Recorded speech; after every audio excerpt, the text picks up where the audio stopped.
All right, my friends, we are back at the Audioholics Smart Home, boots on the ground. We're here with HD 2020. Don, you lost weight. Don? Oh, wait a minute. That's not Don.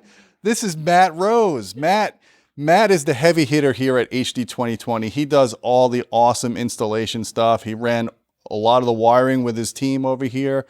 He was doing these installs of these subwoofers and all these other enclosures, flush mount enclosures that we're doing. We also have the help of lovely Miranda with us that you see in our B-roll here. So give a little shout out to her. So Matt, why don't you tell me what was involved in putting these subwoofers? We have the in-wall IWS-213 JL audio subwoofers. Why don't you tell me what was involved in putting these in the wall and why they're not just bolted onto the studs like most subwoofers are? All right, well, for the most part, when we first opened the box, it was a little scary to see all the parts and pieces, bag of screws, trying to figure out what's going on. If you read through the instructions, JL does an awesome job of making this simple. It looks like a lot, but that's because they put a lot into their end. And on our end, it was really as simple as hanging the cross members and hanging it from the pole. The rest of it, the majority of the time, was spent putting the decoupling material on the studs and around the subwoofer to prevent that sound vibration from exiting through the wrong pathways. If that's the best way to put that, I guess.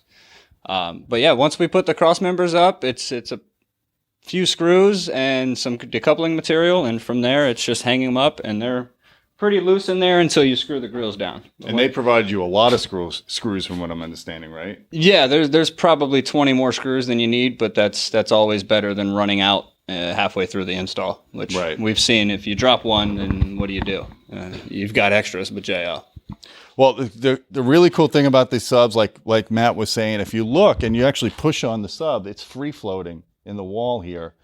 It's not actually touching the studs at all, so the vibrations are really kept to a minimum, and they really put some incredible tech into these subwoofers. They're 13.5-inch high excursion, low profile drivers, and we put 2 of them in this room because, as you guys know and as we preach all the time, you want to have at least 2 subwoofers in your theater room because you get better bass distribution in the room. You get to cancel out a lot of those room modes. You get to flatten the bass, get better seat-to-seat consistency with bass when you're listening to your music or home theater. JL Audio also has their room correction system that we're going to be using in here to flatten out the bass even further.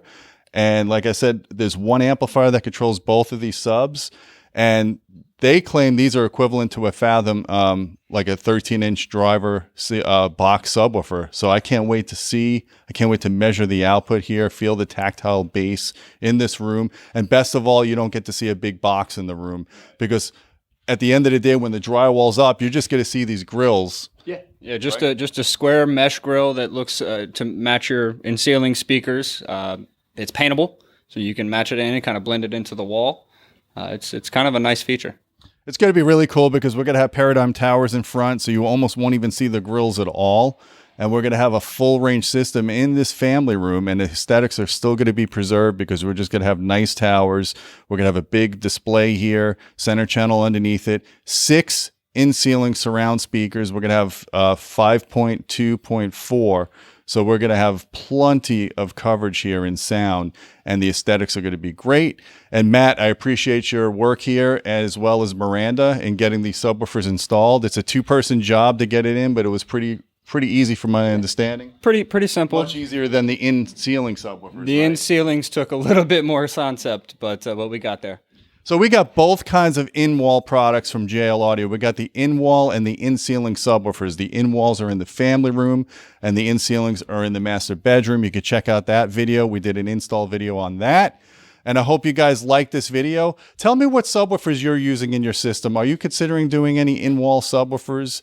I think this is an area that needs to be covered more for people that want bass but don't have the physical space to put a box product. I think that's important for people. It's important for a lot of marriages that want to stay together. The wife acceptance factor.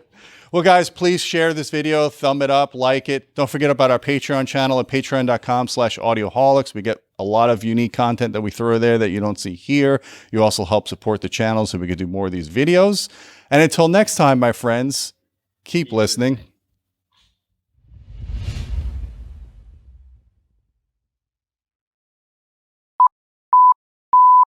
People come coming in. And touching all the money and stuff too. Oh, money's dirty. So we in frame? Yeah. You see the red light, right? Yes. Okay. All It's right. recording. Yep. Yep. Okay. Did I say that right? 5.2.4. So push stop. Yeah. Let me get motivated now. I got 4 hours of sleep and I'm dead. Here we go. Let's right. do this thing. All right. B-roll right there. There you go. I like that. And Action. rock out.